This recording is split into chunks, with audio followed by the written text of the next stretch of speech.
tarde, boa noite para todos, me perdoem. Eu queria, antes de tudo, cumprimentar a todos, a Thaís e a todo o grupo que organizou esse evento, e eu espero aqui nos próximos minutos gerar aí algumas provocações baseadas numa experiência que nós estamos tendo aqui na região costeira, entre os estados de São Paulo, Paraná e Santa Catarina, na expectativa de que haja uma colaboração no sentido de entendimento sobre a grande complexidade de se trabalhar com gestão territorial e a necessidade de formação de capital humano nas novas gerações para poder assumirem as grandes responsabilidades, os enormes desafios que nós temos no enfrentamento das mudanças climáticas, que se soma ao fenômeno da perda da biodiversidade. Eu trabalho numa instituição que vai fazer 40 anos, e com foco em conservação da natureza, com sede em Curitiba, que constituiu 3 reservas naturais no litoral norte do Paraná, nos municípios de Guaraqueçaba e Antonina, um trabalho que começa em 1990 de atuação nesse território. A imagem que vocês podem ver aqui da estrada de Antonina para Guaraqueçaba é uma das... Guaraqueçaba ainda é um dos 2 municípios do Paraná não ligados por pavimentação, é uma estrada de 78 quilômetros que garante um certo isolamento para essa região, e as montanhas aqui, o pico mais alto é o Pico Paraná. Essa é uma imagem de uma das nossas reservas, que tem cerca de 9.000 hectares, outras 2, com 3.000 e 7.000, perfazem aí um conjunto de quase 20.000 hectares que conseguimos adquirir com projetos bastante inovadores que deram início nos anos 2000. Mas, desde 1990, nós procuramos atuar na região da melhor forma para obter resultados em conservação. E o primeiro passo para isso foi o desenvolvimento de um trabalho chamado Plano Integrado de Conservação para a região de Guaraqueçaba, para a APA de Guaraqueçaba. E esse trabalho ele foi bastante importante porque um grupo de biólogos, veterinários, engenheiros florestais, geógrafos que atuavam na instituição tinha um foco muito ligado à questão dos inventários, dos estudos, dos trabalhos mais focados em conservação, com pouca percepção não só da complexidade, mas também da necessidade de você envolver as questões econômicas, sociais e culturais de um território para você conseguir algum tipo de estratégia de intervenção. Ao longo da década de 90,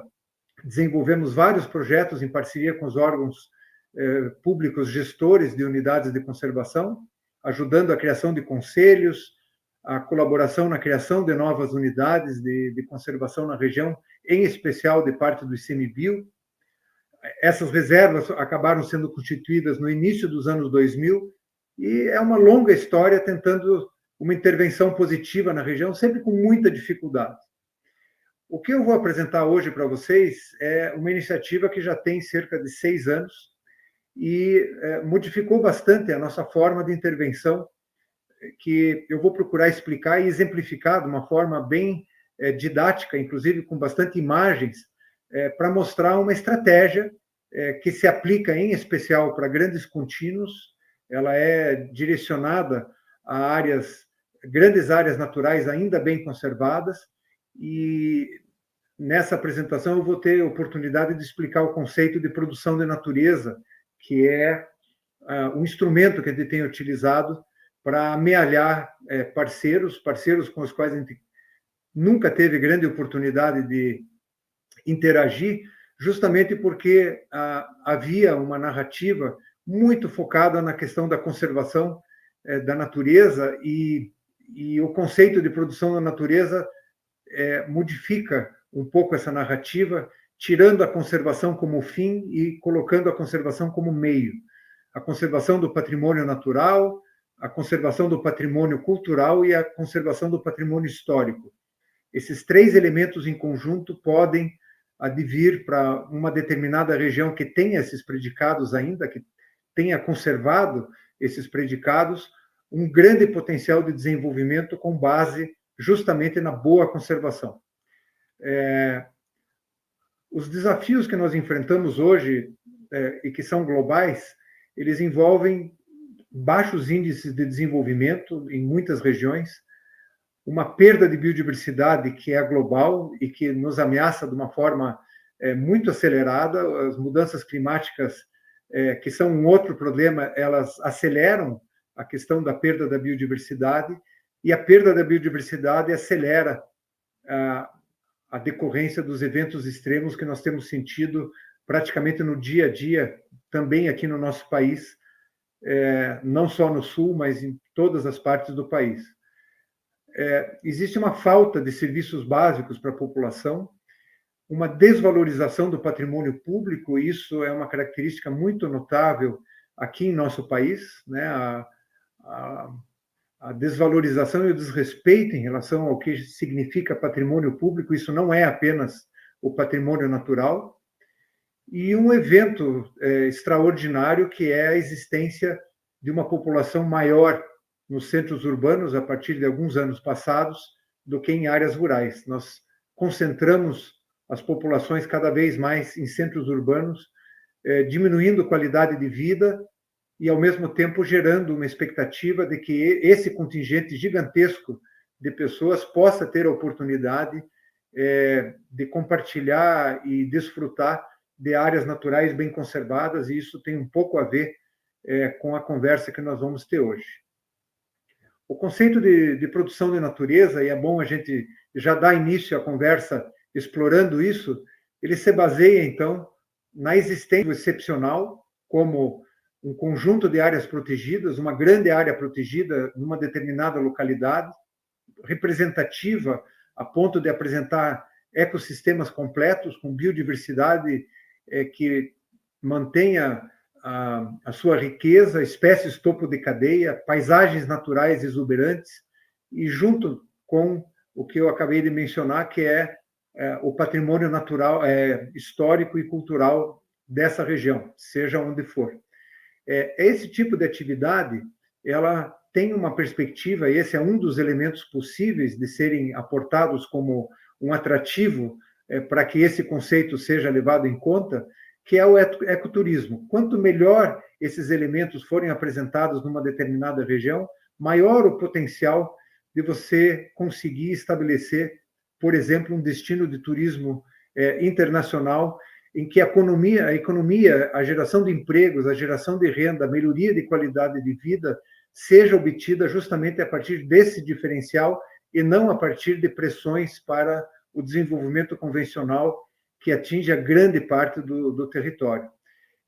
O advento desse tipo de oportunidade econômica, ela tem condições de gerar desenvolvimento local, gerar benefícios, em especial às comunidades locais, mas também a uma rede de outras conexões ligadas à economia desse tipo de negócio e, portanto, justificar esforços no sentido de manter a galinha dos ovos de ouro. Sem a manutenção desses patrimônios, o negócio não se mantém. Então, com esse tipo de narrativa, nós estruturamos uma iniciativa voluntária, uma iniciativa sem necessidade de qualquer formalização, seja ela junto ao setor público, seja ela a um grupo determinado de atores. Foi uma iniciativa voluntária que começou muito pequena e que tem como espelho o que já acontece em muitas partes do mundo há muito tempo. Os Estados Unidos é um dos exemplos mais interessantes na valorização dos grandes parques nacionais, e quem conhece os parques nacionais desse país sabe que existe uma economia que funciona de uma forma muito ativa, muito próspera no entorno dessas unidades de conservação. E isso já é um exemplo que ocorre há muitas décadas. Mas há outros exemplos, como países com uma economia bastante restrita, como a Costa Rica, com algumas situações muito similares ao que a gente tem aqui na região da Mata Atlântica, com um encadeamento de um processo de comunicação, relacionamento e investimentos na proteção de áreas naturais e desenvolvimento de atividades profissionais na área de turismo de natureza, que tornou a Costa Rica uma referência que recebe mais turistas no Brasil do que no Brasil. E não tem tanto de diferencial, tanto de atrativos, mais do que nós podemos oferecer, muito pelo contrário. Outros exemplos são o caso da Argentina, de onde vem a experiência de produção da natureza. Essas imagens são de Esteros de Liberá, na província de Corrientes, onde a criação de uma grande unidade de conservação, que era a intenção de um grupo privado, uma organização não governamental determinada a adquirir grandes áreas e doar essas áreas para o governo provincial, vinha recebendo uma enorme resistência, uma enorme confrontação de todos os atores da região. As comunidades locais, as comunidades de propriedades lindeiras, produtores de reflorestamento, gado, os políticos locais, entendendo que essa grande aquisição de terras para a criação de uma unidade de conservação seria um desastre econômico e um desastre para a qualidade de vida regional. Eles apostavam no desenvolvimento convencional, tentando seguir modelos de outros locais. A mudança da narrativa fez com que hoje esse parque esteja criado e seja uma das 50 áreas reconhecidas pela National Geographic como pontos a serem conhecidos no mundo pela exuberância de natureza e atrativos histórico-culturais. Chama-se Esteros de Liberá. Por fim, a África não podia ficar fora desses exemplos. Existe uma variedade enorme de modalidades de manutenção, criação de parques públicos e parques privados que conseguem, com isso, embora de forma não abrangente, são ilhas de conservação, mas que são caracterizadas não só por aspectos de conservação da biodiversidade, mas também gerando emprego, renda e garantindo uma proteção dentro das possibilidades nesse continente. No caso da Mata Atlântica, nós temos já, e a maioria de vocês tem isso bastante já enfatizado, 70% da população brasileira vive no território de abrangência do bioma Mata Atlântica. O número de 7% de remanescentes é um pouco mais conservador do que números prestados por governos como Santa Catarina, Paraná, que falam de 30%, simplesmente porque essas estimativas mais otimistas, elas consideram qualquer tipo de remanescente natural, mesmo aquelas em estágio inicial. Se nós formos bastante rigorosos em identificar o que sobrou do bioma Mata Atlântica em estágio avançado de conservação, nós vamos chegar a muito menos do que os 7%. E, ao mesmo tempo, é um dos biomas mais ricos e diversos do nosso planeta, com muitos endemismos, com características espetaculares, especialmente porque ela é formada por ecossistemas associados. Não é um tipo de formação, não é um tipo de ecossistema único, é uma variedade gigantesca, saindo do Planalto em direção à Serra e em direção ao oceano, você passa por uma variedade espetacular de ambientes naturais numa região muito estreita, o que proporciona um atrativo de grande magnitude e, portanto, também com grande diversidade. Essa oportunidade, depois de muitos anos trabalhando na região, acabou vindo justamente de uma experiência externa, de uma experiência que foi buscada na Argentina, produzindo, então, uma convergência de alguns atores. A SPVS é um deles, a Fundação Grupo Boticário, a Associação Mar Brasil, juntamente com outros atores públicos e privados, deram início a uma discussão em 2017 e 2018 para estabelecer um território e dar um nome para esse território. Essa área tinha, por princípio, ser um contínuo. Então, o que nós fizemos foi fazer uma análise entre São Paulo, Paraná e Santa Catarina e mapear, com algumas restrições para o norte e para o sul, para não ficar uma área extremamente longa, o que ainda existia de grande contínuo nessa região, que, na verdade, é o maior contínuo ainda em bom estado de conservação de todo o bioma. São 3 estados, 60 municípios, quase 3 milhões de hectares, é um núcleo gigantesco de unidades de conservação, são mais de 110 unidades de conservação já incrustadas dentro desse território, e ela é formada, então, a iniciativa Grande Reserva Mata Atlântica, por uma rede de apoiadores e que permite visualizar com uma existência aí de uma infraestrutura muito interessante de aeroportos internacionais em São Paulo, em Curitiba, e uma demanda crescente de atividades voltadas a turismo de natureza. A pandemia intensificou essa demanda de contato com a natureza, que permite uma visão de que esse grande território tem um negócio especial baseado na boa conservação,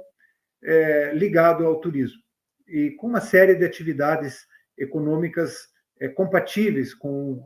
a boa conservação. Não é apenas o turismo, eu posso citar, por exemplo, projetos de agrofloresta, que praticamente são a única oportunidade de algum tipo de estratégia de restauração no entremeio desse contínuo, que contém muitas áreas,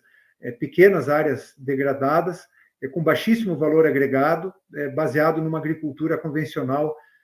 que mantém uma boa parte da população numa situação bastante precária. Então, a agrofloresta ela se insinua como uma atividade aliada ao turismo de natureza para uma busca de um desenvolvimento de melhor qualidade e dando algumas alternativas positivas e concretas para o desenvolvimento regional. Nós temos que considerar que a Mata Atlântica não perde para outros grandes atrativos, tanto internos dentro do nosso país, como Pantanal, Amazônia, como os atrativos internacionais. Nós temos condições de apresentar uma grande área muito especial, muito diversificada em termos de ambientes, de espécies, de cultura, desde que nós tenhamos um agregado de esforços que nos permita transformar essa região realmente numa alternativa de desenvolvimento que não mire no que já fizemos no restante do território. Agora eu faço uma passagem rápida sobre o que existe nessa região. É bastante interessante passar algumas imagens, mas, como eu falei, essa área é rica em unidades de conservação públicas e privadas. As paisagens naturais são muito diversificadas e espetaculares. O clima, a flora e a fauna da região são muito distintos e com uma condição de atratividade bastante significativa, e juntamente com um conjunto de atrativos culturais que ressaltam justamente a existência das comunidades, como as comunidades caiçaras, as comunidades indígenas, as comunidades quilombolas, todas distribuídas ao longo desses 2,7 milhões de hectares. E também, falando um pouco mais do lado de Santa Catarina, numa herança colonial de imigração que também está presente e também pode ser utilizada como um atrativo. Lembrando que as cidades históricas mais antigas do nosso país estão incrustadas aí entre o litoral sul de São Paulo e o litoral norte do estado do Paraná. Gastronomia é outro ponto a ser considerado. Então, existe uma diversidade e um potencial de evolução gigantesco se nós unirmos agrofloresta com espécies nativas, com o incremento de uma gastronomia que ainda, em alguns casos, se mostra muito restrita e muito limitada em diversidade. Existe um potencial gigante de aumento de qualidade em relação a esse particular. E produtos locais que já existem, já começam a ser colocados no mercado com um pouco mais de intensidade, um pouco mais de sucesso, gerando aí um motor econômico relevante a partir de produções artesanais características da região. Nós também temos ênfase em relação a atrativos históricos, como os sambaquis, sítios arqueológicos, as cidades históricas, como foi falado agora há pouco, caminhos históricos. Existe um projeto aqui no Brasil de trilhas de longo percurso que ligam as trilhas locais a uma grande trilha que permite, e aqui eu quero pontuar o que significa turismo de natureza, em contraponto a, por exemplo, o turismo de Foz do Iguaçu, que mantém pessoas na região por mais ou menos uma média de 2 a 3 dias. O turismo de natureza fixa o turista por 2, 3, 4 semanas na mesma região, e essa é a lógica de você deixar recursos, deixar investimentos, aportes de recursos na região a partir de uma visita alongada, desde que você tenha suficientes atrativos para oferecer isso. Nós temos esses atrativos, eles são esparsos, não estão ligados a uma agenda comum, e isso é um dos grandes objetivos da iniciativa Grande Reserva Mata Atlântica: unir forças, gerar sinergias e fazer com que os pequenos negócios se empoderem a partir de parcerias com seus parceiros próximos. Existem muitas opções de esportes aquáticos na região. Montanhismo é uma das características fortes. O Paraná é muito reconhecido, é pioneiro no montanhismo, junto com a região do Rio de Janeiro. Observação de fauna, observação de aves, alguns mamíferos e a observação em geral de paisagens são elementos que atraem cada vez mais pessoas. Atividades como cicloturismo, expedições 4x4 também fazem parte desse contexto. Enfim, lazer, descanso, a existência de cada vez mais espaços que são parte da infraestrutura necessária para acomodar esse contingente de turismo. Mas existem desafios para enfrentar uma agenda que se consolide, que se torne uma realidade e que concretize essas visões que hoje fazem parte apenas de exceções à regra. E, portanto, a implementação do que se pretende com a iniciativa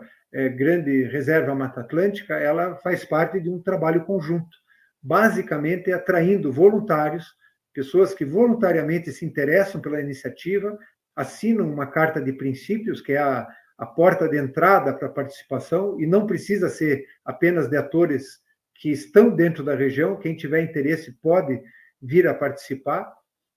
a partir do que hoje são reuniões mensais, uma reunião do Grupo de São Paulo, uma reunião do Grupo do Paraná e uma reunião do Grupo de Santa Catarina, que desenvolvem, a partir de uma metodologia de impacto coletivo, as ideias que vêm dessas pessoas, a iniciativa que vem desse grupo de pessoas e que acabam fazendo com que a iniciativa da Grande Reserva comece a mostrar os seus resultados. Existe aqui um demonstrativo simplificado, né, de que, em primeiro lugar, é preciso ter sucesso, é preciso fazer gestão territorial que garanta a conservação de áreas naturais. O turismo de natureza é colocado como uma das alternativas para obter esse resultado, e a forma de atender a essa demanda envolve justamente uma iniciativa que é suprainstitucional. Essa é uma característica que eu gostaria de enfatizar. Ela não é apresentada como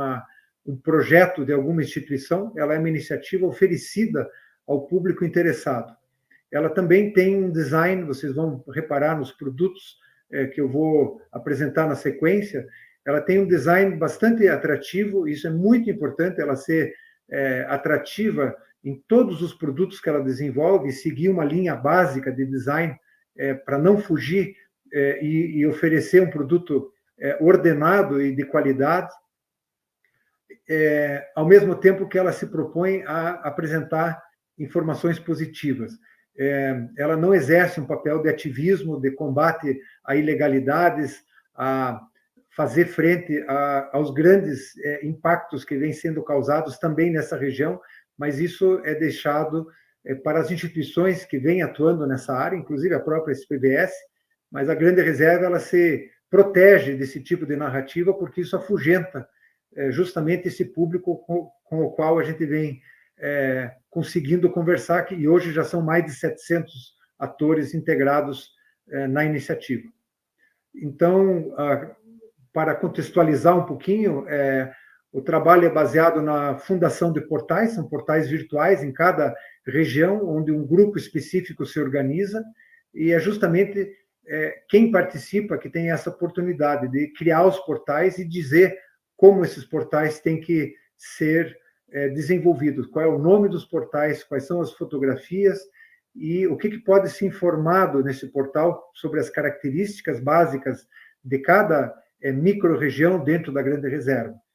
As instituições públicas, empresas privadas, organizações da sociedade civil e indivíduos, às vezes guias de ecoturismo, donos de pousadas, gestores de unidades de conservação, são o público principal que tem aderido a essa iniciativa. Como eu falei, basta ter o interesse e ter um espírito colaborativo, de não impor as ideias, mas compartilhar ideias para ver o que sai da discussão, uma discussão absolutamente horizontal, e subscrever uma carta de princípios que basicamente coloca a conservação da natureza como um insumo básico para a atividade que esses atores desenvolvem na região.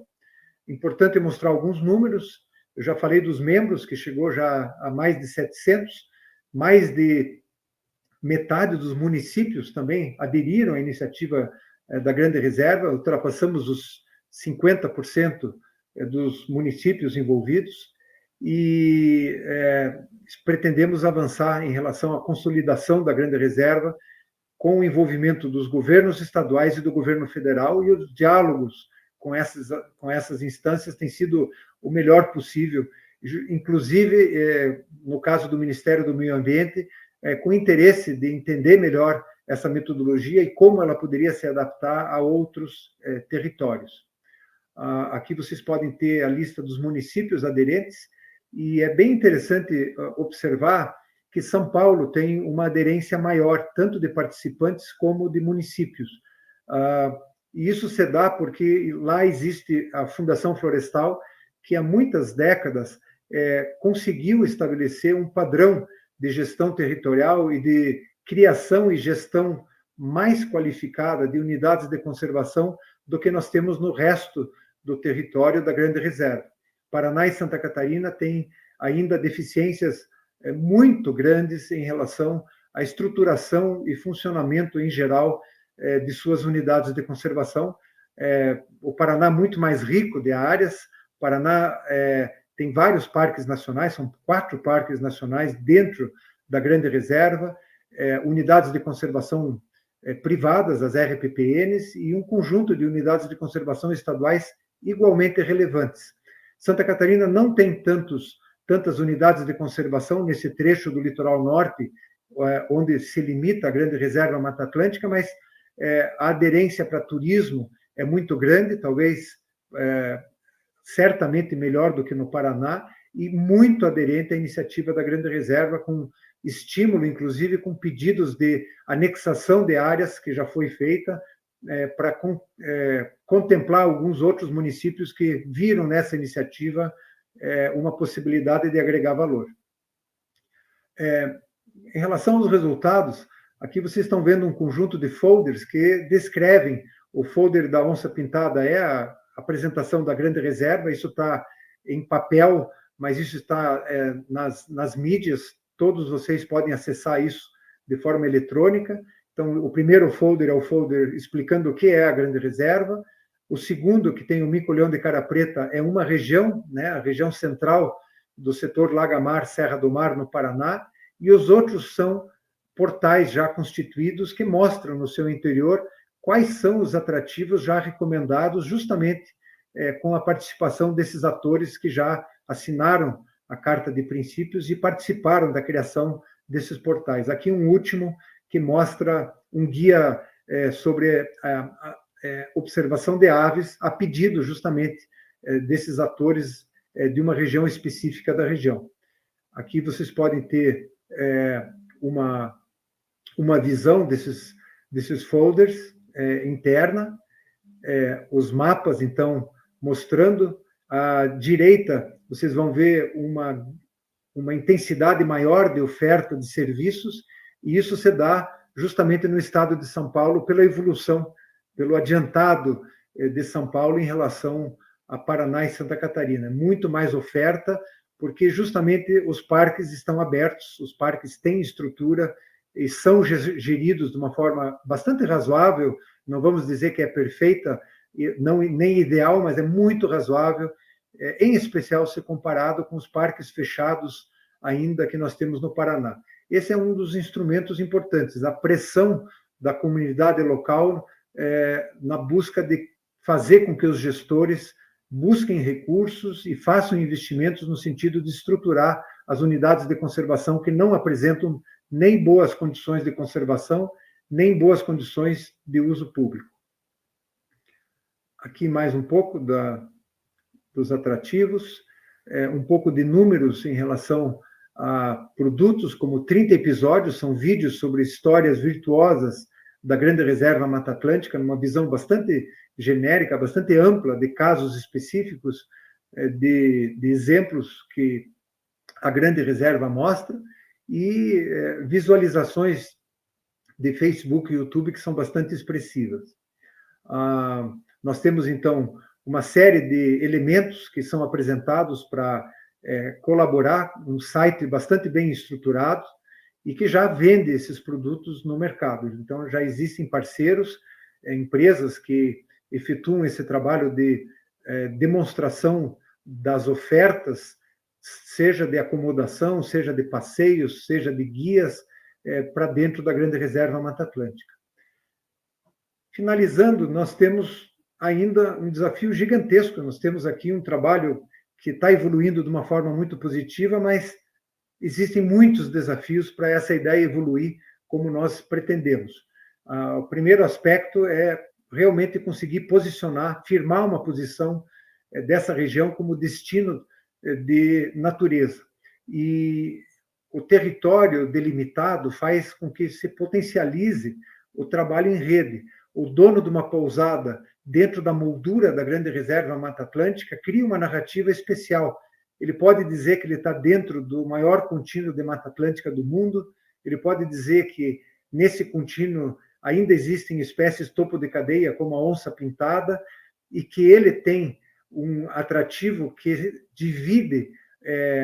um conjunto de outros atrativos que podem ser pano de fundo para uma visita mais alongada, com pernoites e com uma peregrinação para dentro dessa reserva, que não se limite, por exemplo, aqui no Paraná, a comer barreado na hora do almoço, sair de Curitiba, comer barreado na hora do almoço em Morretes, e às 3, 4 horas da tarde voltar. Essa é ainda uma prerrogativa principal para o que se chama de turismo aqui na região do Paraná.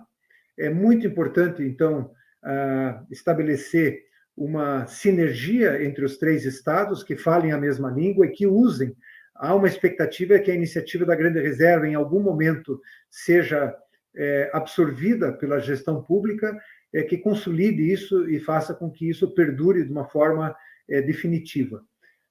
A valorização das unidades de conservação no território é outro ponto crítico, especialmente onde essa estrutura ainda não existe, como acabei de falar, e a pressão desses stakeholders, 700 atores, pressionando governos, pressionando as instituições públicas responsáveis pela gestão do patrimônio e discutindo por que os grandes investimentos na região acabam sendo sempre nas infraestruturas convencionais, como pontes, estradas, engordamento de praias, e não na estrutura dentro das unidades de conservação que seguem abandonadas. E, fundamentalmente, estimular o empreendedorismo e a inovação, e aqui eu aproveito para pedir para quem tenha interesse conhecer o trabalho da Fundação Grupo Boticário, que atualmente foca, numa das suas atividades principais, esse tipo de abordagem na Grande Reserva Mata Atlântica, o estímulo a empreendedorismo e inovação casado com esses princípios voltados à conservação. Essa é a minha fala de hoje. Eu espero que vocês tenham apreciado. Eu fiz questão de colocar muitas imagens para enriquecer a apresentação e ficamos à disposição, não só para responder algumas questões hoje, mas procurem conhecer um pouco melhor a iniciativa. Aqui estão alguns contatos diretamente com o corpo que executa esse trabalho, que é uma célula de comunicação e relacionamento. É um trabalho, não é um projeto técnico, é um projeto de relacionamento que se mantém constantemente servindo a esses atores. Muito obrigado.